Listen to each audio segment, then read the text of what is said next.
This is Fictional Problems, the podcast where we discuss all things writing.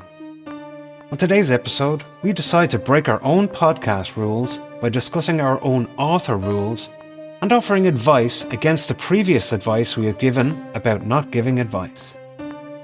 From not being afraid not to write, to categorizing your aspirations while understanding how much work goes into finishing a book, we offer do's and don'ts for authors to try and help them through it all. Join us.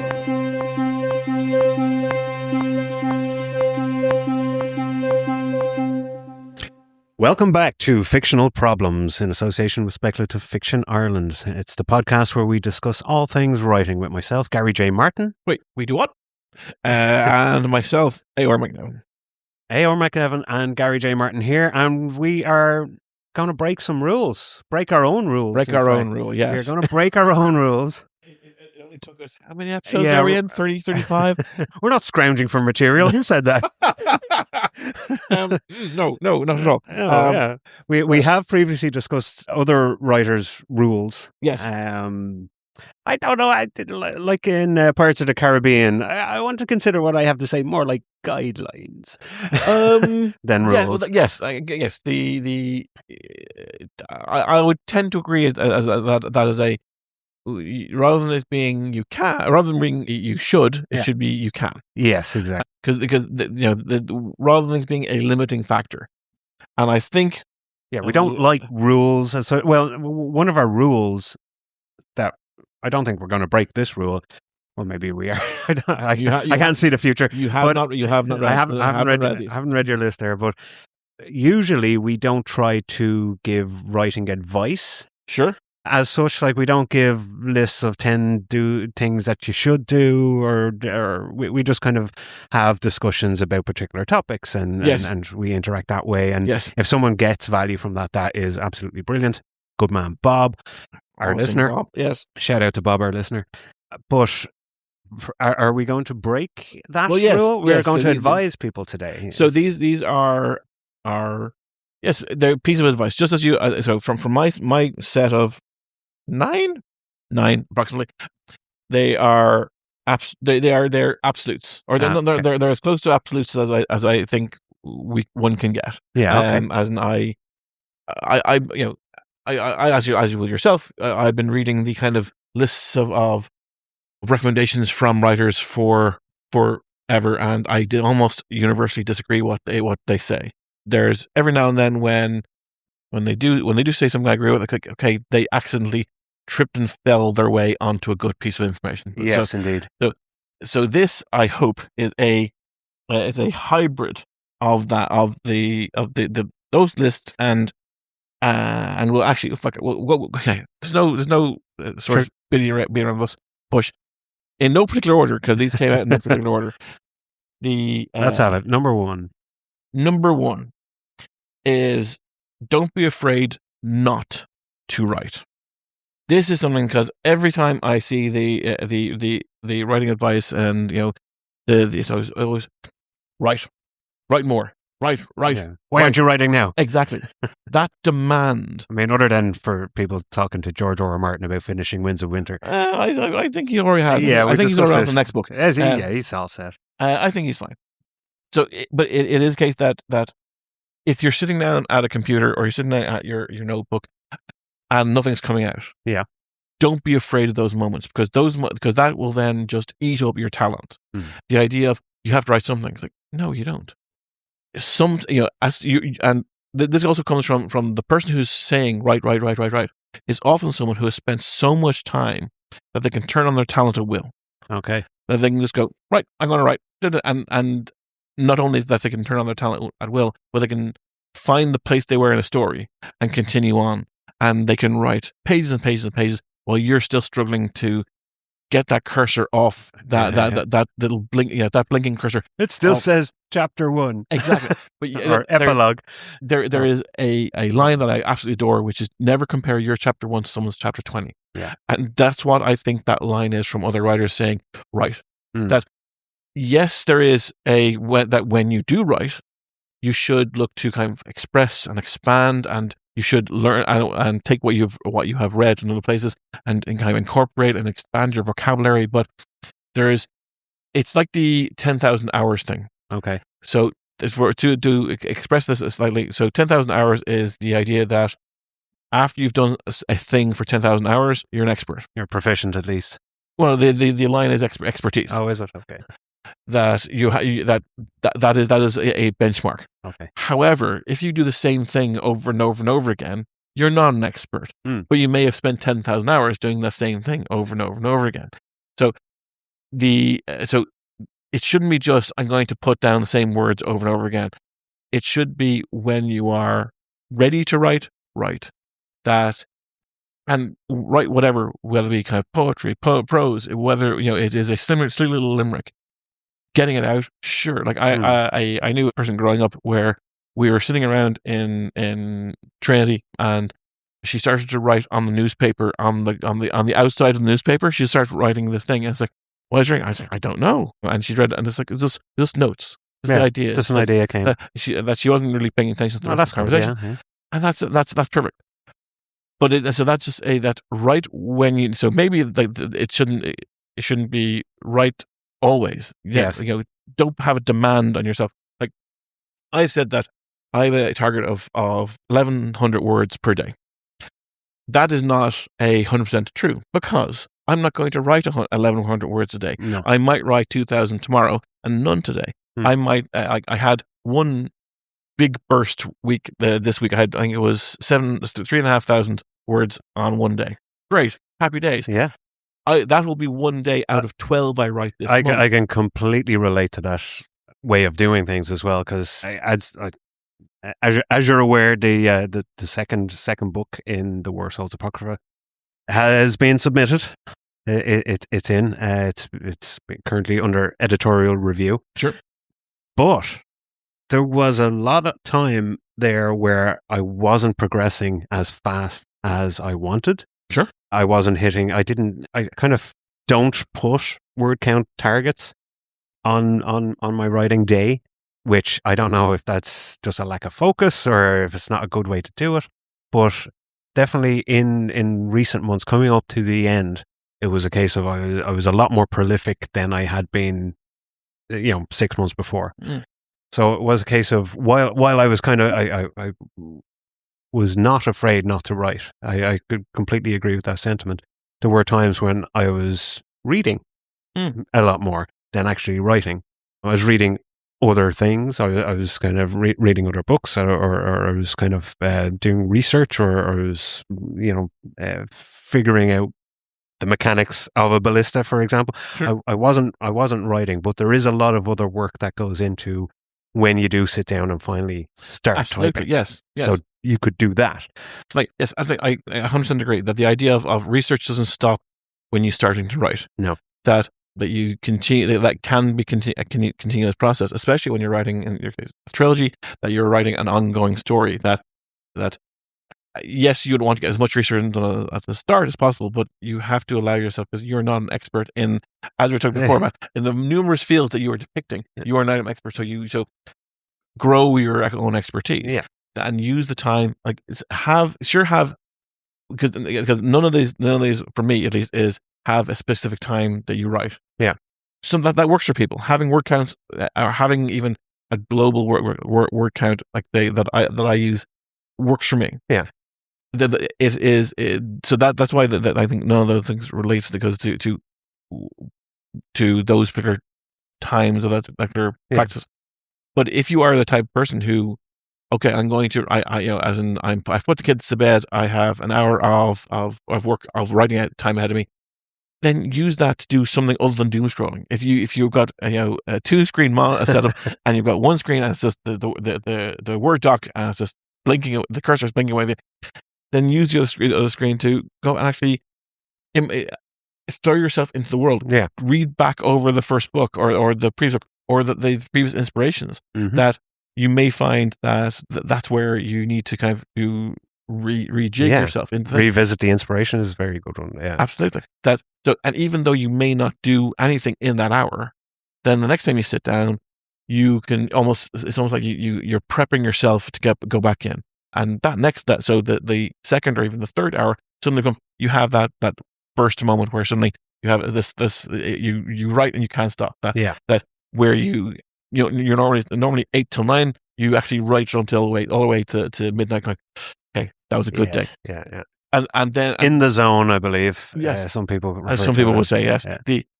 But it is the case that also in a similar way, don't expect that to happen every time. No, that your talent is as unique as you are. Your work is as unique as you are, which will lead on to the next point. So it is the case that saying you're not going to write is you're not burning yourself out. With the you're not frustrating yourself. You're not sitting there going, why is nothing coming? Why can't I progress this chapter? Why can't I finish this book? Yeah, and it may involve, as you read over and you may have to tear stuff out. Doesn't the active writing? One thing I do these days is whenever I'm doing editing, if I spend an hour editing, I give myself 1,000 words. Okay, I did 1,000 words. Equivalent of I did equivalent to 1,000 words. If I spend an hour actually working on my craft, that's worth 1,000 words. Yeah. So sure, not every job is, every job will have training, and not all training will be practicing the thing that you're going to be doing. Some training is the fundamentals or the theory or the whatever. As in, as we were saying, there's other things that will combine as a collage to produce sure. Yeah. what you are going to put on the page ultimately. Absolutely. And you may have written yourself into a corner, or you may find that corner has a trap door that you can go through. So, little door at the back, out you go. Exactly. So it may require time to reassess. Like which one at the moment I've got a few open. I've got many open projects, and I know there's one that I don't know if I'm going to strip out one of the chapters because it makes progressive statements of the plot, and I don't know if I want to make those statements at this moment. Okay. So do I take them out, or do I leave them in? At the moment, they're in. All right. So the next one is the moving along to number 2 on the list. Yeah, of 9. They were not in order. So actually, yes. So we may or may not get to 9, but we'll definitely. We'll see. I'll do them in order because I'll get back to the unique one in a second. Because I don't want to lose my place. Right. So Al's do's and don'ts. So don't seek support. Accept it when it comes provisionally. Be grateful for it, but be aware of its influence. So I see a lot of people reaching out for a lot of writers reaching out for other writers for support. For I'm working on this, and I need this. I need this advice. I need this. And it's like, you're writing your thing. Yes, you should be writing your thing. How many writing groups online would you see? Where it's like, here's my first chapter, guys. Yes. Would you keep reading this book? No, absolutely not. Fuck off. But, no. Yeah. It's and things. It is a and things. So that the question itself. You can seek. So if you're seeking support like that, then it is the equivalent of someone looking for a ratification of their activity. Yeah, looking for a manager, or something even. Perhaps looking for a manager, but looking for validation. Yeah. And the validation is the completion point. That your first chapter might be great, your next 13 may be absolute dog shit. How's anyone to know? And indeed, one thing we find often in modern media, as in the really bad Star Trek TV shows. They put all their effort into making episodes 1 and 2. They then send episode 1 and 2 for review, and they don't. And then it's like, fuck, we don't need to focus on the rest. And you can clearly see as average those first episodes are, the talent just drops off. And it's like when the reviewers go, oh no, I'm looking forward to the rest of the season. No, I'm not.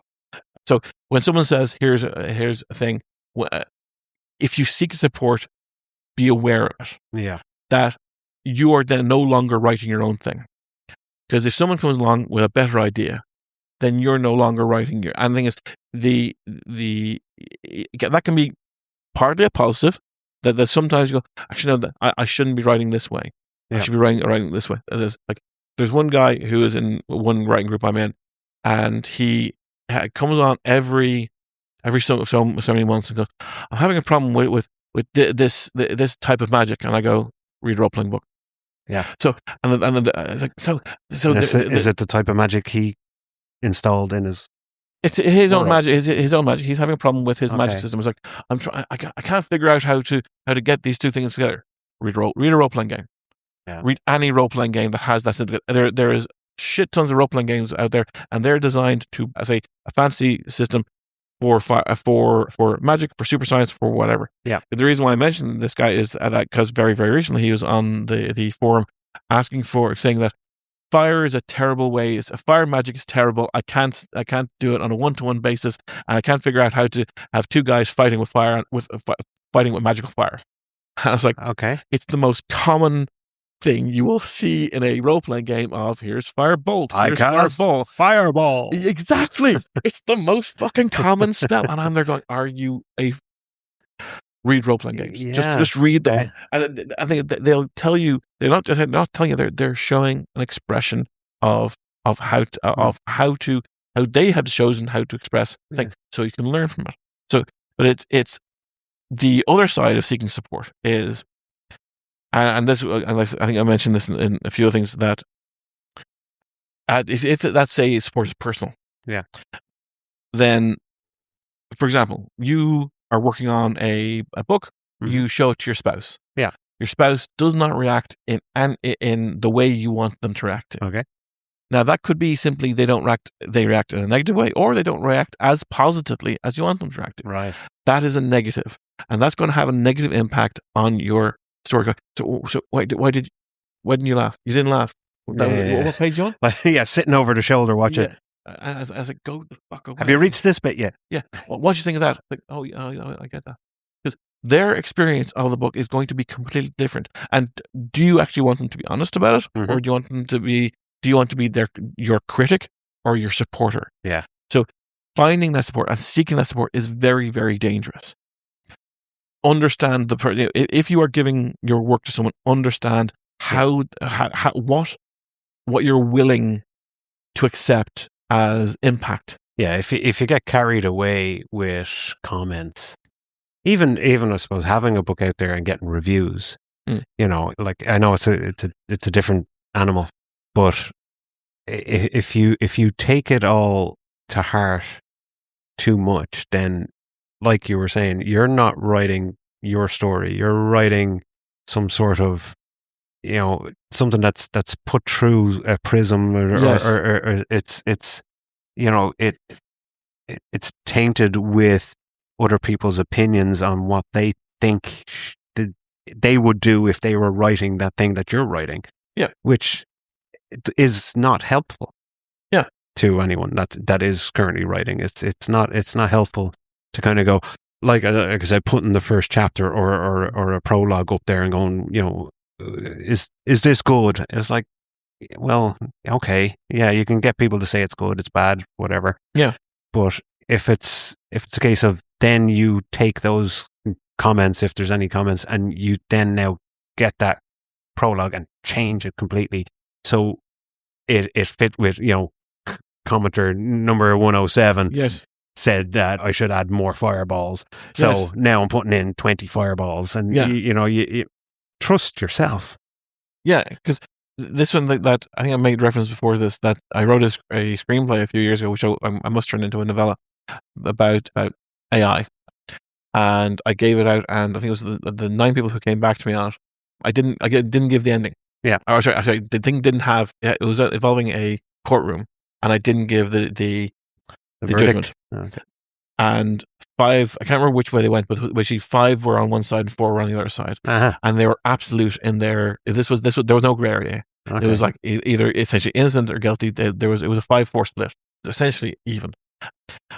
So, but do I change that because of the split? Or is there? I don't know. I was going to say that sounds ideal. I know, yeah, but if it was 6-3, if it was 8-1, I'm maybe the 1 and the 8, as in like there's not, for me it's, well, 8, they enjoy it, okay, great, but yeah. their reaction at the end, it's almost like not that I don't care, because as I mentioned many times, that you know, whether it be our phenotype reader or whoever, they've given your time and, you know, to reading your stuff, so they should, you know, enjoy it and should respect their opinions on it. But there's also the flip side of I'm not entirely sure that. So I'm not going to change the story because of what they think. Yeah. When someone, when I see people doing reviews, and I do, when you do reviews of stuff like myself, it's rare to say I would change this. Yeah. Like I think for some of the TV shows, I think I've said that I'd change Obi-Wan to the Inquisitors. I'd rewrite it fundamentally to do exactly what they want to do, but that was more of a writing exercise than I think they should have changed this and this and this. I think there are, so you can say something was wrong without wanting it to be changed, But if the motivation of the person that in that writing group or online on whichever platform, if the motivation of them is for like the validation, as you yes, say, yeah. If that's what they're going in for. Are they going in because they want to improve their craft, or do they just want to get a whole bunch of likes? Yes, yeah. Or what's going on there? And it's often difficult to know. Well, it's impossible to know what that person was thinking when they put up that chapter. Absolutely. So you're kind of left there going, well, if you go ahead and read them, you go, oh, well, okay, yeah, enjoy this. yeah. And that is really kind of, that very nicely leads us onto the next one, which may sound flippant, but so Al's do's and don'ts. Don't wear elbow pads. Don't wear or don't put the leather stitched on elbow pads that like professors and teachers wear. Yes, on the tweed jacket. Or like Homer got a leather jacket and sewn on tweed patches. I didn't know that. Remember when he was a teacher? No, it must be after the change. The idea of to follow on from what you were saying about the why putting that chapter up. Do you want likes or do you want to be read? Yeah. And to be a writer or to have a book out there. To do the work is to write a fully finished book. Yeah. To be a writer is to be the person going, oh, I'm writing at the moment. Oh yes. It is the person who wants to be known as a writer as opposed to the person who wants to have work out there. I like the title of author. I don't necessarily like doing the writing part of being an author, but I like telling my friends I'm an author. Exactly. I guess it has a certain prestige, I guess. Yes, and that is the thing that there's a difference. Like I am reticent to talk about my writing.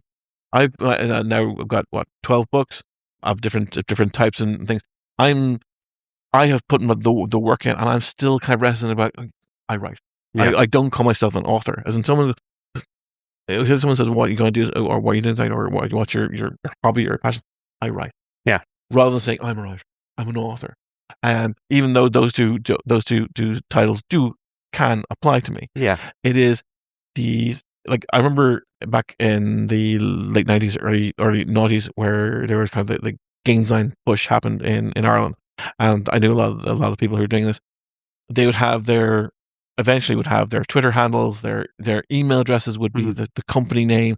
They'd have all the paraphernalia around I'm designing this game. If you want to talk to me, you can talk to me at ragdollcompany.org. It reminds you of Joey and Friends when he bought all the Ferrari merchandise. Again, don't know. You don't remember? He bought the hat, the jacket, the key rings, everything, and like hung out beside someone else's Ferrari. Okay. I didn't know the reference. But yeah, yes.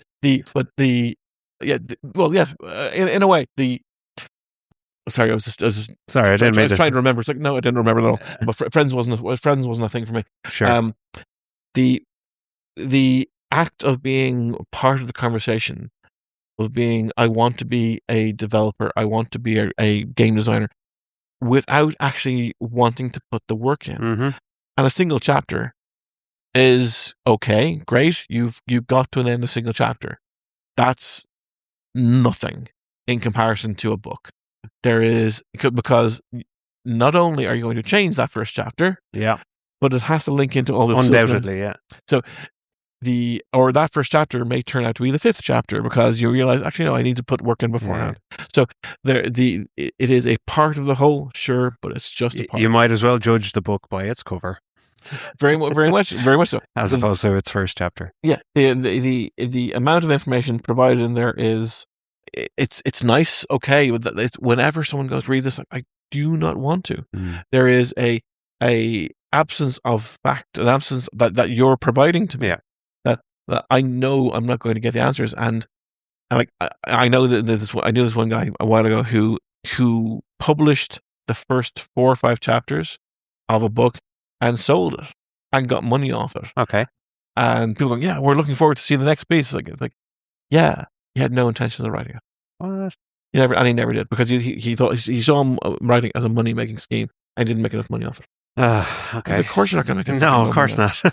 Are you crazy about this? Is this absolutely, don't get into writing. There's a do and don't. Don't get into writing to make money.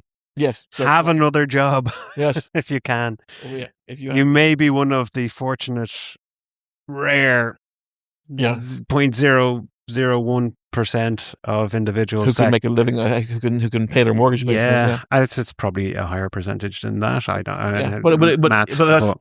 Actually, we'll jump down to because you mentioned there was my last one. Okay. I will go back over the others, but I'll jump down. Categorize your goals. Absolutely, I want to be able to live my retirement or pay my mortgage off my book earnings. Yeah, okay. Absolutely. I'm going to call that a goal. Yeah. It's a very unrealistic goal, but it should not interfere with actually the brass tacks I want to actually write. Or the mentality behind how you're writing as well. Yeah. Yeah. So categorize that as the far and distant, great, what if? But then categorize the more immediate ones. Yes, I want to get 1,000 words done. Yes, I want to get X chapters done. Yes, I want to get this story done. Yeah. These sort of things. So there is even the difference between I want to get the 1,000 words done versus I'm starting a trilogy. That is a big statement. Yeah. So you do see that on writing forums as well. I have this 10-book series in mind. It's like, oh, great. Have you ever written before? Here's chapter 1 of book 1. What do you think? I was like, oh, okay. Yeah, well, 10 books, right? It is. I think that person may be able to do it. Like I said, yeah, love the ambition. But they join a writing forum and their first post is, I want to do this. Right. Yeah. Okay. I More want power to you. I want to marry a supermodel. So so which of us is going to let that happen first? And when I say it'll probably be me. The greater likelihood is of you writing a 10-book series and me marrying a supermodel because it's like a 50-year-old supermodel is maybe lower her standards. Come on now. Anyway, that's funny. But categorize your goals. Yes. That you absolutely have your aspirations. Be able to say, I want to do this. I want to be my name to be known. I want all these big things. Sure, 100%. Don't let it influence your day to day. Yeah. Have that target of finishing that first book or finishing the first short story, or have the work itself, because this should be a passion. This should be a thing that you enjoy doing. Yeah. Yes, there's going to be parts where you go, fuck, I hate this. Why is this story not working? Yeah.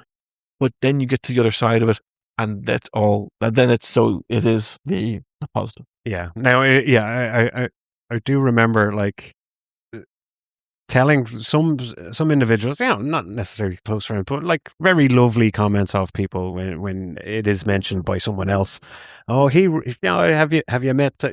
He wrote a book, and you get these very lovely comments. And I go, oh, you'll be rolling in the money soon before you know it. Oh, we'll see your series on Netflix. We'll see. I can't wait to see the movie. They're going, that's a lovely comment. It's completely. No, it's not. That's where I think the intention is good.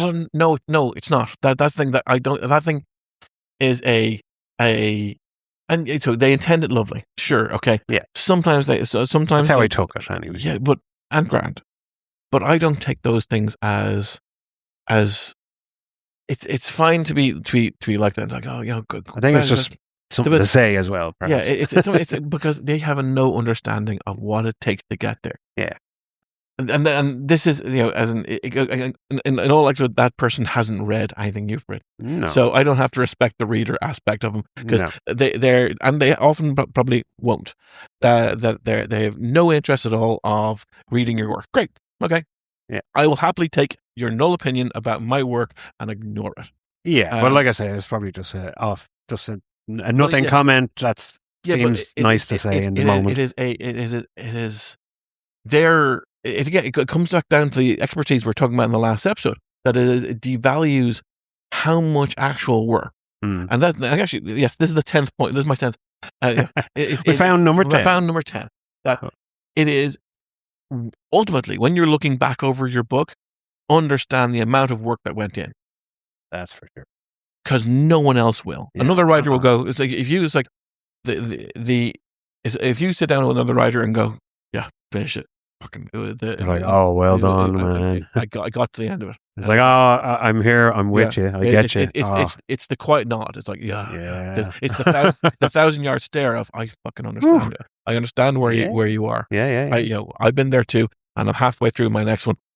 Trust me, I understand. And like the second book worry and the relief that comes with finishing and all. I think they understand that relief fades over time. It's like, oh, okay, I've done this one. Now on to the next one. So there becomes I think I got 3 days out of it. Yeah, it's like, okay, let's go. Okay, let's have your moment of on to the next one. And indeed, you could say that as partly an addiction, but the non-reader doesn't have an understanding of what I have heard of, that books get turned into a TV show. So you have a written book that turned into a TV show. No. The amount of books that never get written, understand the work that you're actually doing. Understand that, yes, this is where I describe what I was like. Yeah. When someone says, what have you been doing? I say, I was working, writing. Because it is a work. It is a body of work. You produce a work, yeah. It is, you produce a work. Yeah, that's why it's called. Yes. So you are producing something that other people are not. And you have to accept that one of the lines is that you're, I'll move on, I'll include it in as, rather than being more so structured. So another of the notes is, do remember, no one in history has put those words in that order. That makes it unique. Doesn't make them good. But in that same way, so you have done this work. Yeah. Accept that to be its own success. As in, categorize your goals. Yeah. Accept that if it's never published, you've done it. Exactly. Yeah. It's a sense of achievement. You have already done something that the vast amount of the population will never ever do. Yeah. If you think about this, I say this to all the people who have kids. Having kids is easy. Have the actual. Sorry, people accidentally have kids all the time. I mean, the biological steps to have children. Is simple. The raising of them, that's a whole nature versus nurture thing. But that's why I often say that, as in when my books are like my kids. Yes, I have a favorite, as all parents do. Hot take. That. You are, that is how I judge, how my mentality, how I go. This is the amount of work I've put in is the equivalent of someone spending their time raising their kids. The amount of time I spend writing, that is their equivalent of volumes of time. Yeah. At the end of the day, they have an 18-year-old. Hopefully, will go off to college. At the end of the day, I hopefully have many, many books. Again, no one has produced that child before in the history of mankind. Doesn't mean that child is going to be good, or they can be unique all they want, but they may not be. They'll be unique, yeah. So understand. I think so. Understand the I guess the yes, people can have reactions, and yes, they can, and for those who have read you, respect that they've put in the time, and they've given that time to you, because time is one thing that. We have a limited amount of. So the fact that they have actually done that, respect that 100%. For those who haven't read you at all, fuck them. Okay. It is a barometer of it's a very, very simple barometer of someone who, because when you're looking for support, if you're looking for support, understand there'll be times in the future you'll very much need it. Yeah, absolutely. Yeah. So if you actually need these people in the future, then sure, don't tap the resource right away. Okay. If you are, because it's like I make an equivalent of in a lot of American TV shows, they say "I love you" a lot, and if you look at say English or say Irish TV shows, they only say it at the end of incredibly emotional moments. Yeah, when it counts. Yeah, exactly. So it devalues it. It's like, I love you too, love you too, love you too. No, I love you. And that moment really hammers home when it hasn't been said over and over as just this constant over and over and over. I was going to equate it to just ask, is it like the old story of the boy who cried wolf? How so? I was just asking, is it that case when you say if you tap the resource or tap the support, that when you don't necessarily need it, then when it comes time to needing it, you mightn't get it.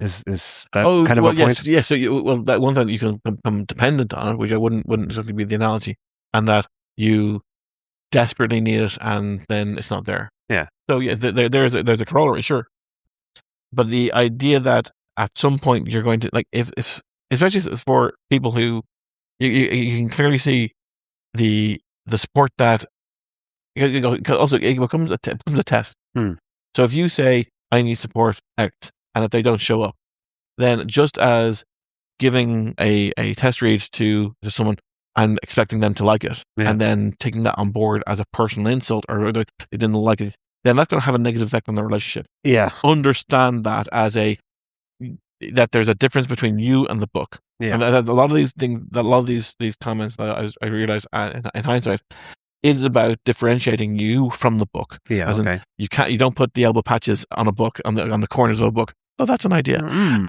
You put them on yourself, and you take on the trappings of I am the author. Look at me. I am sitting in the Starbucks with a laptop out. And that's kind of a theme so far in the points that you've raised. Is they are, while writing related, they are definitely author focused. Oh yes, absolutely. Yeah. Yes. So I'm not going to tell you how because your story is going to be your own thing. Yeah. So none of these are about the actual text that you put that, except one, which I will get to it. But the vast amount of this is about being an author or being a writer. Yes, and about the interactions between you creating your work and those around you. Yeah.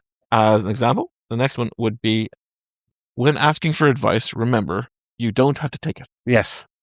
This is very important. Again, this is almost universal across like in business. Like you have sit down, you have a conversation with someone, and you go, "Oh, here's my recommendation." There is an onus on you to go, "Well, I've asked for this as personal advice. I really have to." Yeah, they'll have to do it now, or they'll get offended. Exactly. It's like, no. Someone says, I don't respect them because I didn't go with what they said now. Exactly. Since I've asked. Again, a personal problem from what you're asking about from a work product point of view. And in professional and personal becoming blended and mixed. Yes, you don't offend because offense is something that's personal. It's never professional. If someone is taking offense, or you think there's a capacity of taking offense, then it's a personal thing, not a professional thing. Yeah. So yes, but if you go to, but that's true in any, like you could say that you could apply that to any kind of work. Oh yes, any situation. As a life advice. Yeah, but it's understand that if you go to your favorite writer, you manage to get to the front of the line on the book signing. Can I ask you, what's your one piece of advice? And they just spout off something, and you go, that they've asked me, and they've probably been asked countless times. Or I think before them, it may be the one thing that you would say, all writers should do, and it has worked for them in the past. Yeah, it does not have to work for you. Because that person already exists. Most likely won't. Well, no, it could. It couldn't. It could. But remember, you don't have to. Yeah, that's the point. It could be good advice. You've asked for it. It doesn't mean you have to take it. That's the thing. You are fortunate to be in a position whereby now you have someone else's advice, other than, so you have your own opinions and your own ideas about what you were asking. Yep. and someone else has perhaps given a fresh or different or new perspective that you can incorporate into your judgment going forward, but still your judgment. But like you say, Yes, you don't. absolutely. Yes. You can certainly consider all the advice that's given. Absolutely consider everything that people on podcasts and YouTube videos those bastards, those wasters. What are they doing? They should be out touching grass. Yeah, it's like, sure, consider it, and then discard it if it's not suitable. That's it. I'm not saying discard it. I'm not saying that advice is bad. It's like when you ask for it, you don't have to take it, because the hundred people will offer advice. Yeah, and people, when someone offers unsolicited advice, the reaction is always, yes, you don't have to take it. But when you ask for it, that's the important thing. You are looking for in your mind. You're like, well, I did ask. Should I at least try and accept it? No. Yeah. If you're having a negative reaction to someone's advice, you don't have to take it. And I'm sure at the back of the mind is a case of, are they going to come back and ask if I took their advice and how it all worked out, because now they're invested. Yeah. And now they're interested in the thing I was asking, and it's going to be difficult to say, yeah, listen to what you had to say, wasn't right for me. And that is, it's difficult to do. Or you look for, otherwise, like, story went in a different direction. But you don't have to say that. If your story went in the same direction I was planning the first time, I didn't agree with what you said. There's a bit of social politics involved. Exactly. So the next would be, actually, we went through most of them. Actually, one way I already kind of looked at, word count is categorical, not an achievement. As in, doing a 40,000 word novel is fine for a drama. For a science fiction or an epic or romance. You want to do higher. You want to do, if you hit 80,000, 90,000, 100,000, 120,000, then you're into the kind of standard range for a science fiction story, for a science fiction novel. That's so someone who is achieving getting 40,000 words done and completing their book, that's an achievement. Someone who has to hit the 110,000, it's great, but you're not 3 times the writer. You finish. You needed the extra time, the extra space to get that story done exactly in a as market acceptable way, or like I'm always reminded that I Am Legend is a novella. It's 200 pages, and that's all that was required to do that really, really great story. Oh, we talked about Rita Hayworth and The Shawshank Redemption as well, which is a short story, absolutely. So you have the just as it says, 1,100 words a day, or targeting for a month, or that's all practice. That's all practices that you can. It's completely up to you whether that's what you're comfortable with. When you're not comfortable with, that's personal choice. Yeah. But when it comes to the end of the day, when like I saw one author going, across these 3 books, it's 1,000,000 words, and I'm like, I don't fucking care. Oh yeah, it's like, well done. It's like, why? Oh fucking why? Does it are they good words? Are they put together in the right order? They're unique. I'm quite sure it's a unique order. Yeah, but doesn't mean the story good. That 1,000,000 word story. Am I going to feel entertained and somehow touched by it, or am I altered by it in some way? Am I going to get some revelation in my mind after 1,000,000 words? Or could you have done it in less? Exactly. Because the reason why I thought about this is that on my Excel spreadsheet that I have at home, I crossed the million unpublished words part. Okay. So basically, all the different projects across all the things, I have a word count for all of them, and I crossed. And when I finish a thing, I delete the number so that it goes back down. So say, like, I think what the next Quantumancy will probably be at 120,000. Yeah. So then I'll subtract that off, and then I'll. But that's actually a point that is fascinating to me as well, because, and it might be something worthwhile discussing. The difference between single project, which I'm always single project. Sure. I'm always it's one after the other. I never have multiple things started that I want to pursue in different ways, and I just, so as a writer who does that, how I guess is the question. That is a very, very, well, sorry, it's I don't think I have ADHD, but I'll say it as a almost like a colloquial ADHD thing, and that I've read that those who have that condition tend to jump from project to project to project. Okay. Someone who's bipolar tends to jump around. I simply look at it from a point of two primary things. One, the Ray Bradbury quote, and saying that a writer's block is the story way of telling you it's not ready to be written. Okay. And the other point is I able to write what I want when I want to write it. Yeah. I'm not bound by a publisher, as you are. Sure. And that's not to say that's restrictive, but there is a requirement to deliver X. And like if I had a requirement to deliver, say, the third and fourth books of Parliament Pro, yeah, I would have blown that deadline.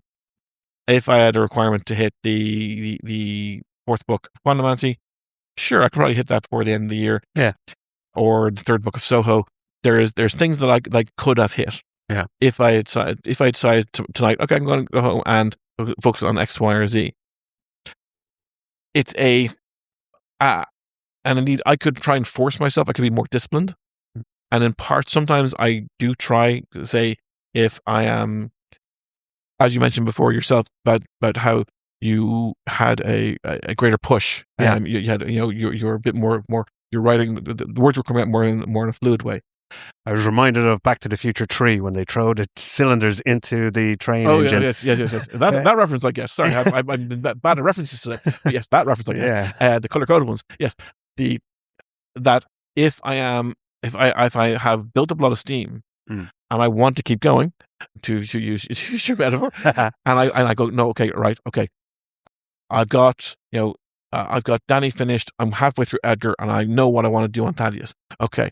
Do I jump to Thaddeus now and finish what he, push him to, say, halfway point, or do I finish Edgar now, knowing that I might have changes to make to Edgar and Danny after I finish Thaddeus, or that could be the argument, or I could be, okay, do I put it on pause for a moment and allow myself the fun of working on one of their ideas? Yeah, sure. Because I'll mention one of their notes because it's on the same topic. It's before I launch this is because I just want to say it's fascinating to me that you can do that you can have so many multiple projects ongoing, and I'm sure many authors have in that way. They have like lots of projects that they're working on. They could be working on this type of story, that type of story.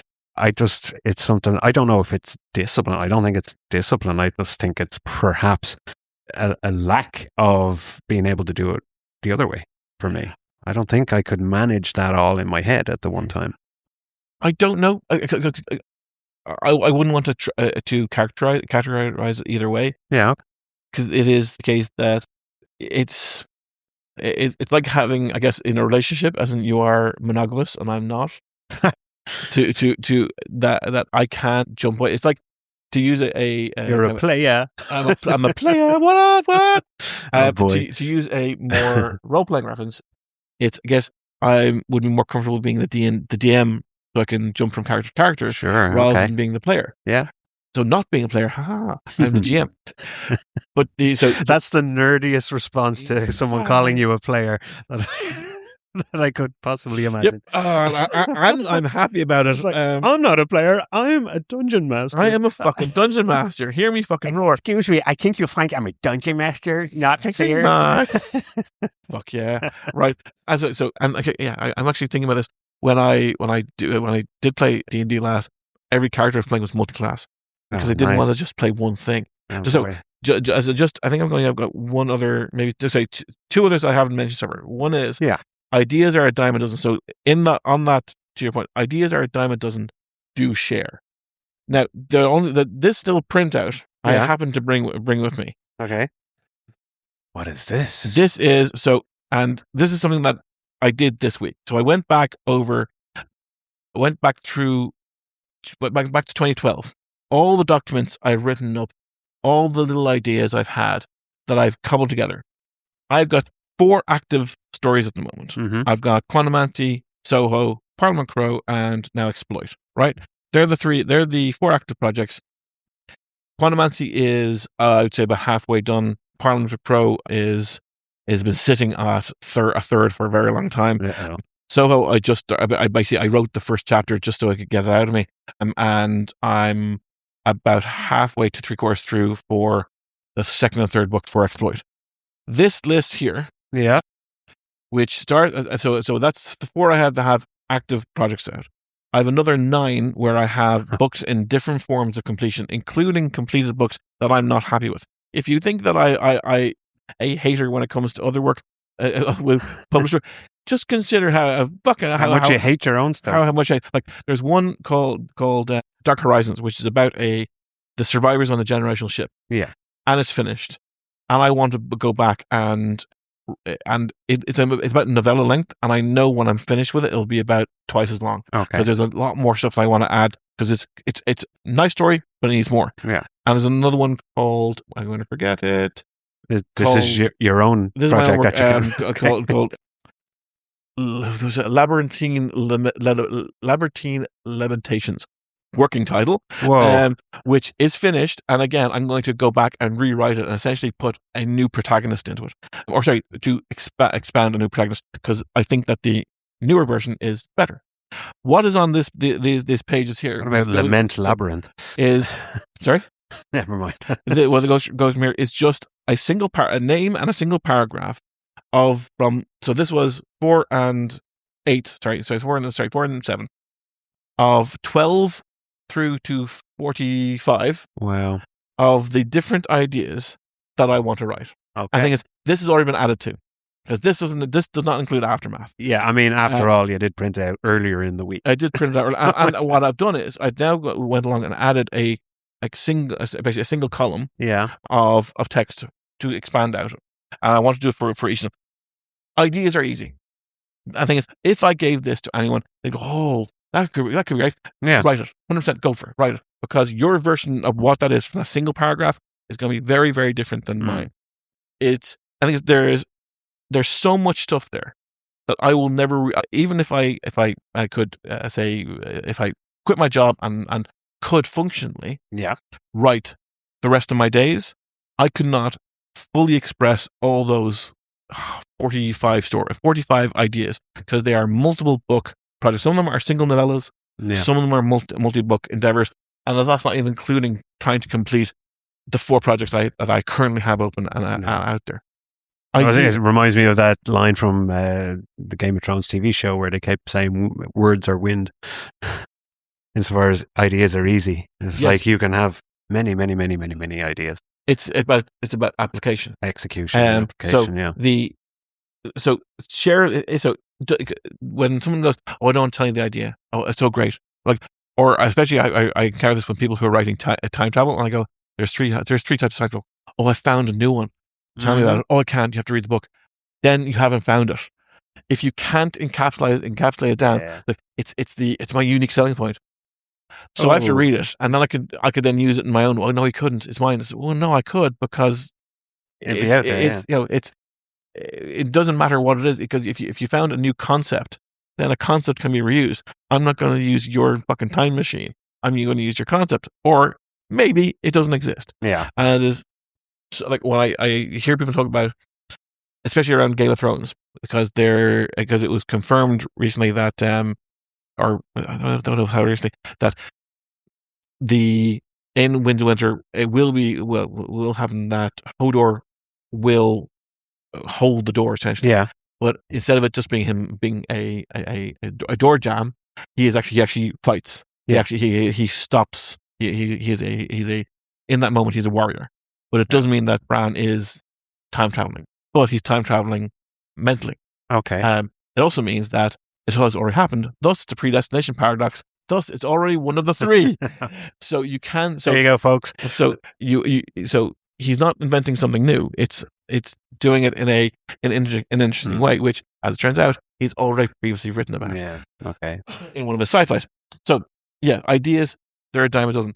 It does mean that when I do come across a new idea, it's like, oh, I want to write that. Yeah. Get it down. Yeah, and then stick it in the pot for later. Let it bubble. Exactly. Yeah. So, and that does count as my hour of writing. That does count as my 8 to 9 o'clock, whatever it is. It's like I am not discounting is like, oh, I can only get my 1,000 words if I'm writing quantum math. No. New ideas is one of those kind of supplementary things that that authors can do. Absolutely, that you can that's what I said about categorizing your goals. The goals can be just in the moment, in the day, in the week, that have that sense of achievement in the moment that can't come from outside, that can't come from the person you're looking for from support, because they're never going to react the way you want them to. Oh boy. The dog has woken. The dog has woken up. Is starting to walk around. No, she's practicing again. It is very warm in here. Yeah. Might let her out. And so the last one before we finish on this one. I did have one myself, so yeah. Oh, sorry. No, you go ahead. We need to get to the end of this list first. So the last one wasn't the chronologically last one, but the one I haven't mentioned yet is find the poetry in the prose. So this is the only one that actually I mentioned the text of it, and this is they do. And so, as you mentioned at the start, the Stormbringer's Grave has been sent for editing. Yes, and you have graciously given me a copy to read. Yeah, and one of the elements, caveat, it's unedited. Caveat, I know, but that thing is, yes, but it's all there's, but no. Yes, it's unedited. Yes, there's a few typos that I've encountered, but they have not interrupted. Okay, very good. Like if you read, like, say, Titans of what's it called, Sirens of Titan. If you read old science fiction, there's still typos in that that they never got fixed, because this is the version of the text, which is grand. So individuals from maybe it's from a writer point of view, I don't fucking mind typos. I completely fucking understand them. So that's aside. I would have a question about an editor being a form of support, but we'll skip past that because you use editor, I do not. As part of this, so I'm not going to spoil it, but and anyone who's read the Night of Gilgara already knows this as a part of your writing. Yeah, that we talked about the fable qualities to it, and whenever in world lore, I guess. Yes, and this is stories that the characters tell each other. Yes, or that are part of the, not just the thought process of the characters, but it's very much the world building of the world, that it comes in through the prose. Yeah, that is this god did this they happened this thing, and it serves very, very many purposes, which I won't go into, or at least I think it serves very, very many purposes. But from this particular do and don't, it is a wonderful example, a sublime example of the poetry inside the prose. You could have the fights, you could have the conspiracies, you could have the wars, you could have the politics, and you could have all this wonderful stuff happening. You could have the well-drawn characters with their motivations and their development. You could have the injuries they suffer and the goals they achieve, and they're arcing all over the place. Oh yes, arcing left, right, and center. Oh my god! Oh, so many arcs. Yeah, and developing. It still needs the one. It's like the mortar in between for the mosaic or for the wall. The mortar in between that links it all together is finding the best ways to describe stuff, and that's what I would describe as poetry. There's a line from Song of Ice and Fire where it's the Battle of Blackwater, and it's described as the line goes something like, I might get it wrong, but the men scream like horses and horses scream like men. And clearly that's poetical. Yeah. But it has a sense of chaos to it. It has a sense of if you are there, you're listening to things around you, and you don't understand. You can't tell the difference. And that it's like, did that come from over? Was that from the horse, or was that? It's not saying the horse screamed for its mummy. It's a It's a cacophony of sounds that you, And in the chaos of the battle. And that the humans are making noises that you've never heard them say before. Yeah. That it is it becomes, the text almost becomes tactile. It almost becomes three-dimensional. It's visceral, isn't it? Yeah, it comes off the page, and it's like, we've talked before about kind of story flow and kind of, and bringing the writer along. There's moments where, and you don't want them to stop reading. Yeah. But you want them to also have an impact. Yeah. And those lines kind of will go. You want that beat to hit. Exactly. Yes. That and you could have that as part of just a throwaway line inside a thing. And there's moments in my own writing, and perhaps this egotistical, that I've come to a point of going, oh, that's good. And I tend to do it from an ego point of view is go, okay, that's the muse. That's the muse talking. I felt that too as well, where you get that lightning bolt of, that's what I should. Oh yeah, I can't.